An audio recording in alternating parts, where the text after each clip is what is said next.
face, brown shawty. Yeah, cute face, brown shawty. Yeah, cute face, brown shawty. Yeah, cute face, brown shawty. Yeah, cute face, brown shawty. What it do? Yeah, cute face, brown shawty. What it? Hey y'all, welcome back to my YouTube channel. So May is Mental Health Awareness Month. So I thought I'm gonna go ahead and show y'all my morning routine while I talk about my mental health. I look kind of crunchy. I just finished my online classes, but I look gross. Okay, so first thing I do is I brush my teeth. You can see my nipple. So brush my teeth. So like 7th grade, I want to say, I did these ponytails last night because I be getting bored. I just be doing my hair. But 7th grade, I had got super sad, just like body image issues. I used to get insecure. I was just insecure about a lot of things. Because in elementary school, I went to a predominantly like white elementary school. And when I got to a middle school that was predominantly black, your girl didn't fit in. So it was just, I was made to feel super uncomfortable. I got Oreo, you talk white, you think you're white, you think you're better than everybody else. And it really put a dent in my confidence because I never thought any of those things. But that's what people around me thought about me. Like, as human beings, we need people around us. So of course we're gonna want people to like us because we want people around us. It just really took a toll on my confidence. And people used to make fun of me, like make fun of stuff I couldn't change, like my lips and my hair. People used to make fun of things like that to the point where like I used to think I was ugly. Like I used to think I was butt ugly. And when I look back, I kind of was. But that's not the point because they were too. I started getting super insecure about like how I look and stuff like that. I wanted everybody to be my friend, even though I may have portrayed like, oh, I don't want friends or I don't need friends, stuff like that, which you don't. Like, you do not need friends because they come and go. I don't have siblings. I'm the only child.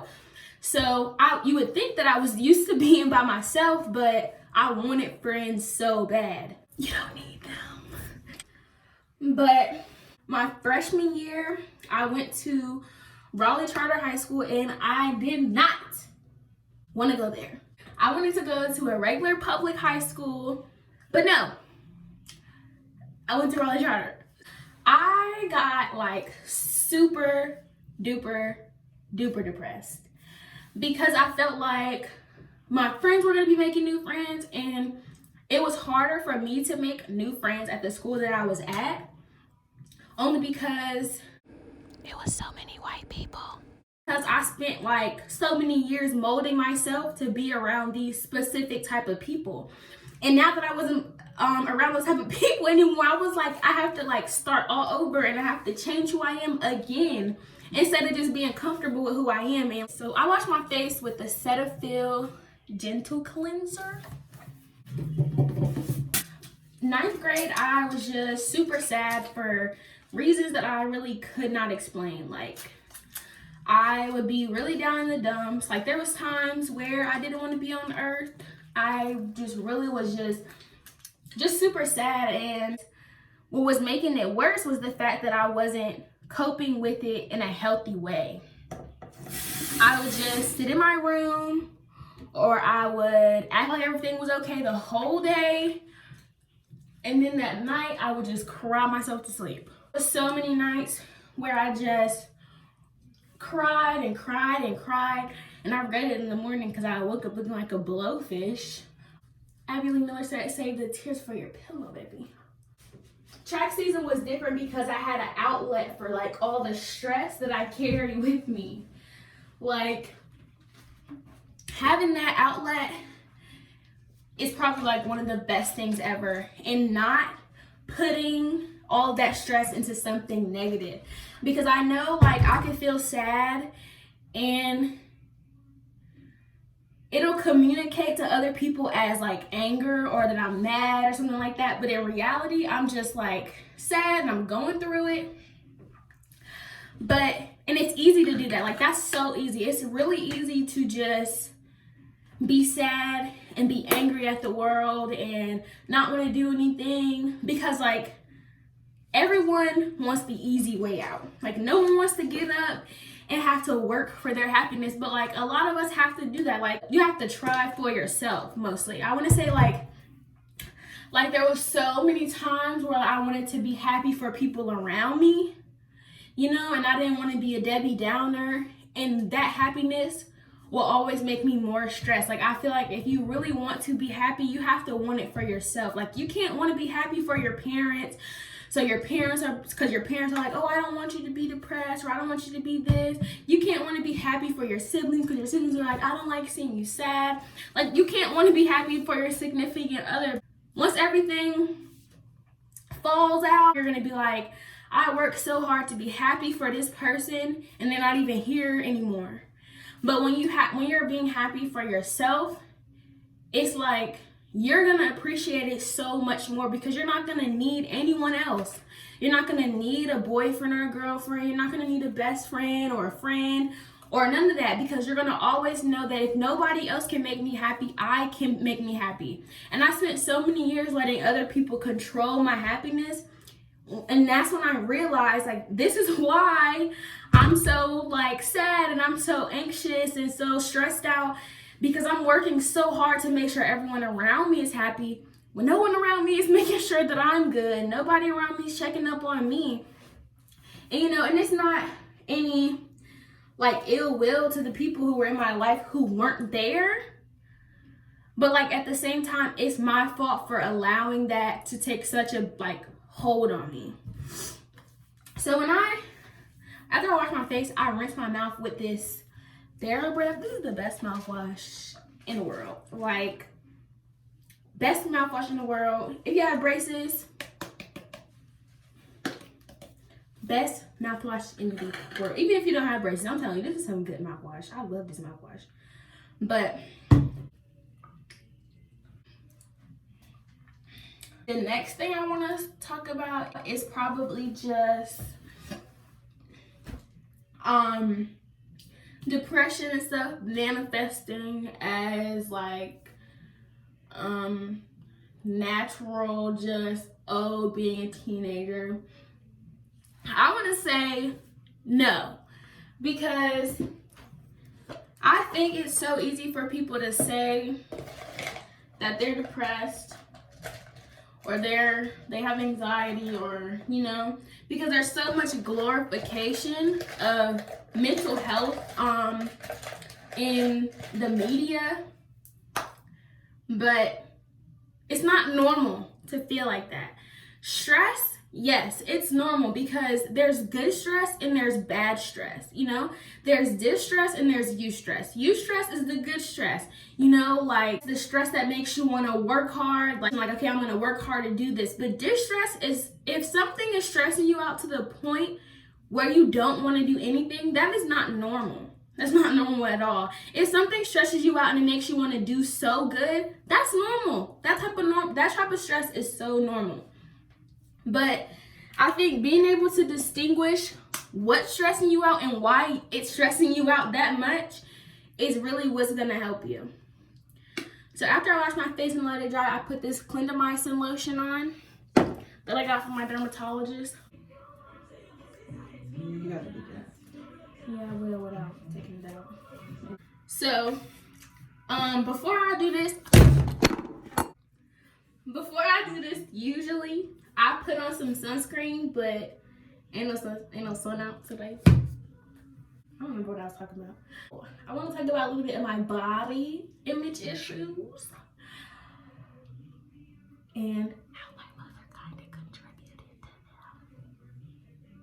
I feel like sometimes your family can really contribute to your mental health issues in bigger ways than they think they do. Most people in my family are thicker women on the bottom. They're very bottom heavy. My dad's side, they're very top heavy.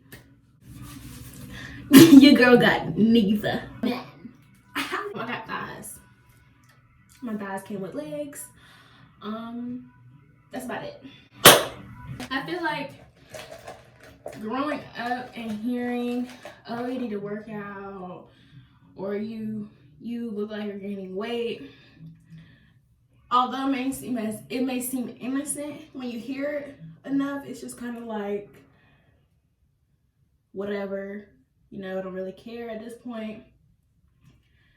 Because I've never been fat, but for some time in my life, I did think I was fat. I got water on my shirt. I did think I was kind of fat. Never was. I can't get the bottom. Never was fat. But I always did feel like it. Because I will always hear, I should go work out. I should go to the gym. Because I've been an active child mainly my whole life. And I have a very high metabolism. So I eat a lot, and I've ate a lot my whole life, and I never really gained weight.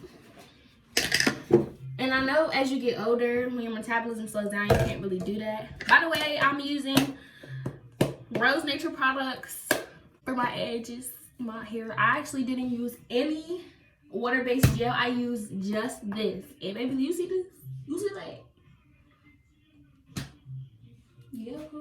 I did have a lot of body image issues when I was younger, but it was only because giving me very much Velcro right now. But yeah, I just had a lot of insecurities when it came to how I looked and how I was shaped. And it's mostly because Black girls' bodies are hypersexualized. That's a topic for another day, because that's a whole thing I can get into.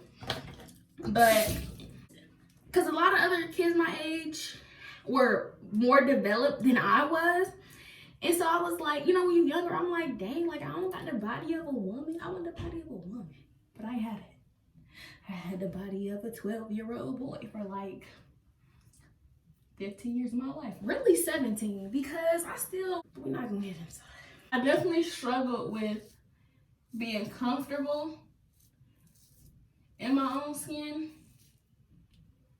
because I didn't see a lot of that. I didn't see, and even now, like, I still struggle with really accepting the way that I look, because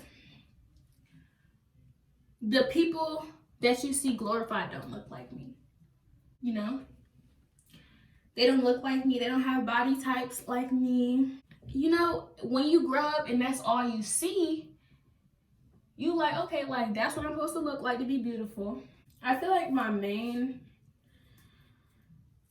reason of making this video was really just to like open up about my mental health before I started talking about mental health more, because I think it's easy for people to give mental health advice when they haven't been through anything, and I'm very privileged. My mother had me when she was 14, but my mother also went to college, and my mom is also extremely successful. So while there were times where I've struggled, I grew up extremely blessed. And even now, like, I work, but if I ask for something, I can have that, Like, I don't have to work to get the stuff that I want. I don't have to work because, my family needs another source of income. And that's a lot of people's situations. But I'm extremely blessed, but I'm also extremely humble about everything, because I know that it can all be taken away. Wait, what am I saying? Hold on. And I just wanted to really just like start a conversation about mental health, because like I know the stigma, especially in the Black community, is that teenagers can't be depressed, teenagers can't get sad, depression is a white people thing. You know, I've heard it all. It's not true. And the stigma is just so prevalent in our community that it's like, when you do speak out and you're like, okay, like I need help, like I've been dealing with this on my own for long enough, and I realized I need help, I can't do this by myself, it's kind of like, what's wrong? What do you have to be depressed about? Or you don't have any reason to be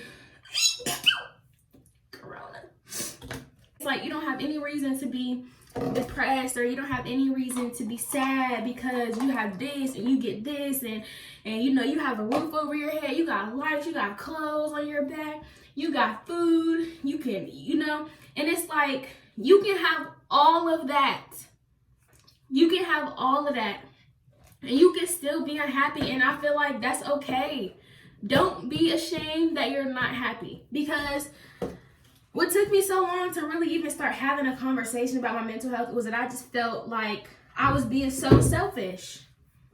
I felt like I was being so selfish because all of the things I had, and there's people out here who have to work and have to take care of their siblings and still have to go to school and still have to do well in school because they want to be able to make it out of whatever situation they're in. And it's like, what do I really have to be sad about? Like, what in my life is so wrong that I'm so unhappy about? And you know, especially in the Black community, it's kind of like talking about mental health is so taboo. No one ever takes it serious when it's coming from a child. And it's really upsetting and it's really disappointing because, you know, people feel like young people can't be, you know, sad, or young people can't be stressed out because it's like, oh, you don't have no bills to pay, you don't have to do this, you don't got no kids. Well, why am I sad? We all want to feel valued, we all want to feel cared about, we all want to feel needed. If you feel like you don't have any of that, even when people say that they're there for you, if you don't feel it, then it's really not.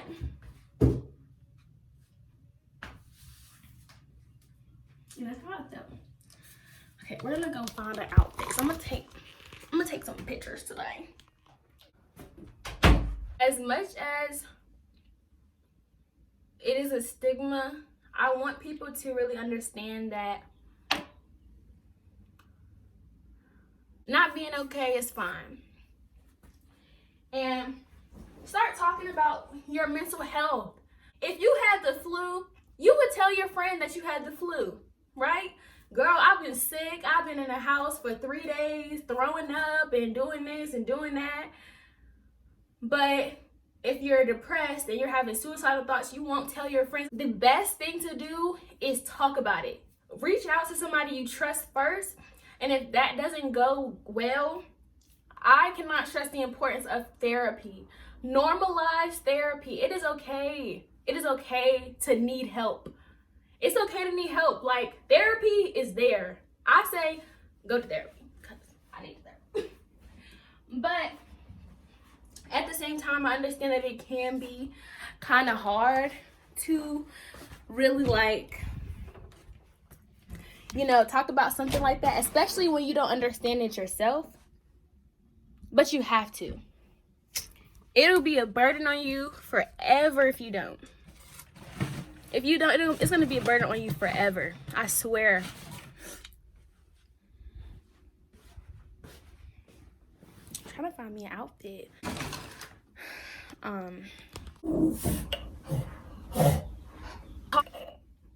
Start checking up on your friends. Like, if your friend has been sleeping a lot and not having a lot of sleep, both of those, eating a lot or not eating at all, disinterested in things that usually interest them, you know, they seem distant, they seem off, Don't just think, oh, maybe they're just having a bad day. Check on your friend. Ask them how they're doing. Even if they shut you down, remain persistent. You know, definitely check on your friends, because once you do that, you can find out a lot of things. Somebody else in my window talking about Taco Bell. Taco Bell nasty. I can't leave you alone. Mommy. After, I kid you not, like 30 minutes, I found an outfit. So I'm gonna wear this little cute black top. I wish I knew where this cute black top. I don't know where it's from. It's cute though. And then these shorts, they were jeans from the thrift store that I cut into these cute little shorts. I'll probably make a video on how to make these because these are so cute. And I made them myself. And then I'm just probably gonna put on my CDG Converse. And that's the fit.